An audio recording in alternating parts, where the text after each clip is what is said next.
ہم تمہارے گناہ معاف کر دیں گے اور نیکی کرنے والوں کو اور زیادہ دیں گے۔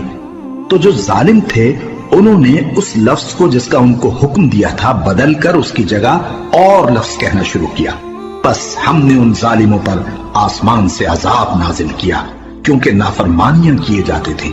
اور جب موسیٰ نے اپنی قوم کے لیے ہم سے پانی مانگا تو ہم نے کہا کہ اپنی لاٹھی پتھر پر مارو۔ انہوں نے لاٹھی ماری تو اس میں سے 12 چشمے پھوٹ نکلے اور تمام لوگوں نے اپنا اپنا گھاٹ معلوم کر کے پانی پی لیا۔ ہم نے حکم دیا کہ اللہ کی عطا فرمائی ہوئی روزی کھاؤ اور پیو اور زمین میں فساد نہ کرتے پھرنا۔ اور جب تم نے کہا کہ موسیٰ ہم سے ایک ہی کھانے پر صبر نہیں ہو سکتا تو اپنے پروردگار سے دعا کیجئے کہ ترکاری اور ککڑی اور گیہوں اور مسور اور پیاز وغیرہ جو نباتات زمین سے اگتی ہیں ہمارے لیے پیدا کر دے۔ انہوں نے کہا کہ عمدہ چیزیں چھوڑ کر ان کے بدلے ناقص چیزیں کیوں چاہتے ہو؟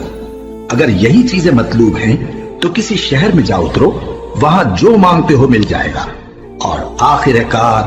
ذلت و رسوائی اور محتاجی و بے نوائی ان سے چمٹا دی گئی اور وہ اللہ کے غضب میں گرفتار ہو گئے۔ یہ اس لیے کہ وہ اللہ کی آیتوں سے انکار کرتے تھے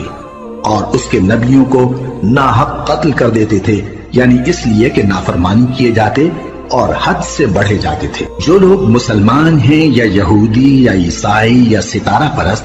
یعنی کوئی شخص کسی قوم و مذہب کا ہو، جو اللہ اور روز قیامت پر ایمان لائے گا اور عمل نیک کرے گا تو ایسے لوگوں کو ان کے اعمال کا صلہ اللہ کے ہاں ملے گا اور قیامت کے دن ان کو نہ کسی طرح کا خوف ہوگا اور نہ وہ غمناک ہوں گے۔ اور جب ہم نے تم سے عہد کر لیا اور کوہ طور کو تم پر اٹھا کھڑا کیا اور حکم دیا کہ جو کتاب ہم نے تم کو دی ہے اس کو زور سے پکڑے رہو اور جو اس میں لکھا ہے اسے یاد رکھو تاکہ عذاب سے محفوظ رہو، پھر تم اس کے بعد عہد سے پھر گئے، سو اگر تم پر اللہ کا فضل اور اس کی مہربانی نہ ہوتی تو تم خسارے میں پڑ گئے ہوتے۔